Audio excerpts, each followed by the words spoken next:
Mga bro, napaka-interesting na naman ng bagong proposal na ito para sa ating maritime law enforcement agencies.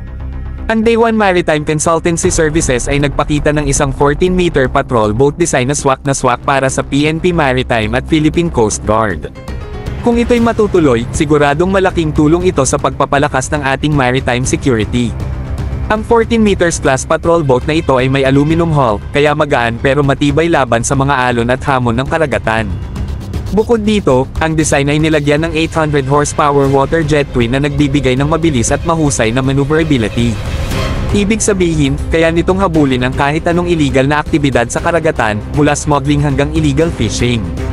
Pero mga bro, hindi lang bilis ang pinapanto dito. Mayroon din itong 3 gun mounts na nagbibigay ng sapat na firepower kung kinakailangan. At para masigurado ang safety ng crew, nilagyan ito ng self-righting system, ibig sabihin, kahit tumaob ang bangka dahil sa malalaking alon, kaya nitong bumalik sa tamang posisyon. Talagang pang-heavy duty ang design na ito, mga bro. Ang ganitong klase ng patrol boat ay hindi lang para sa maritime law enforcement, kundi para na rin sa rescue operations at disaster response.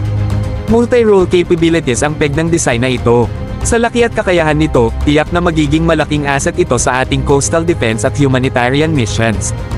Kung maaaprubahan ito, siguradong game changer ito para sa ating PNP Maritime at Philippine Coast Guard.